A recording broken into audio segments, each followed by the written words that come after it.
Konferans Türk Aksakallar Birliği, Kırgızistan Türkiye Manas Üniversitesi ve Azerbaycan'ın Kırgızistan Büyükelçiliği tarafından ortaklaşa düzenlendi.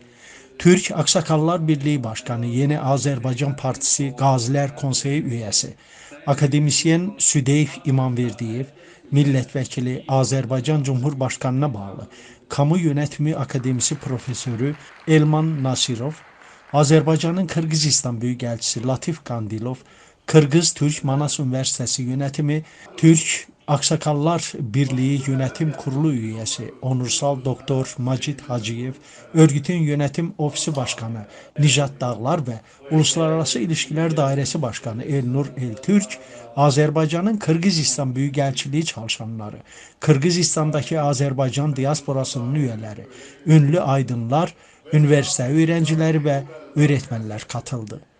Konferansın açılışını Kırgız Türk Manas Üniversitesi Rektörü Profesör Doktor Alparslan Ceylan yaptı. Rektör, Türk halkları arasındaki birliğin güçlendirilmesinin tarihi bir gereklilik olduğunu söyledi ve Azerbaycan Cumhurbaşkanı İlham Aliyev ile Türkiye Cumhurbaşkanı Recep Tayyip Erdoğan'ın Türk devletleri arasındaki ilişkileri geliştirme çabalarına övgüde bulundu. Milli Kurtuluş Günü'nden bahseden Türk Aksakallar Birliği Başkanı Südeyf İmamverdiyev, 1990'ların başında Azerbaycan'da yaşanan kaos, kararın yetersizliği, Karabağ'ın işgali hakkında konuklara bilgi verdi. Südeyf İmamverdiyev, Azerbaycan'ın o dönemde beceriksiz yönetim sonucunda bağımsızlığını kaybetmek üzere olduğunu, Milli Önder Haydar Aliyev'in halk için zor bir dönemde liderlik misyonunu devraldığını ve ülkenin bağımsızlığının güçlendirilmesine eşi görünmemiş katkılarda bulunduğunu söyledi. Südeyf İmamverdiyev, Ulu Önder'in Türk halkları arasındaki dostluk ilişkilerinin güçlendirilmesinde büyük katkısı olduğunu kaydetti. Milletvekili Profesör Elman Nasirov da Azerbaycan halkının kaderinde milli lider Haydar Aliyev'in rolünden bahsetti. Elman Nasirov, tarihi gerçeklere dayanarak Haydar Aliyev'in Azerbaycan'ı kalkınma yoluna getirdiği zorlukları anlattı.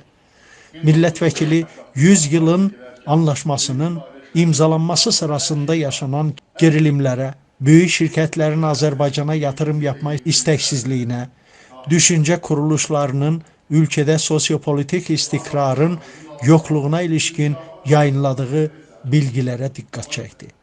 Elman Nasirov, Ulu Önder'in Azerbaycan'ı kaos ve anarşiden kurtarıp büyük güçlerin inamı olduktan sonra 100 yılın anlaşması projesini hayata geçirmenin mümkün olduğunu söyledi. Konferansta konuşan Azerbaycan'ın Kırgızistan Büyükelçisi Latif Kandilov, Büyük Önder'in bağımsızlığımızın ilk yıllarında diplomatik başarımız için yaptığı girişimlerden bahsetti. Büyükelçi başta Mikhail Gorbaçov olmak üzere Sovyet liderliğinin ulusal lider Haydar Aliyev'in faaliyetlerine karşı kıskançlığından ve kendisine yapılan haksız muameleden bahsetti.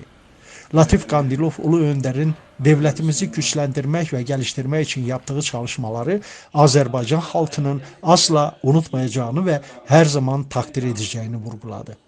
Konferansın sonunda Kırgız Türk Manas Üniversitesi liderliği adına Türk Aksakallar Birliği temsilcilerine üniversitenin özel hediyeleri takdim edildi.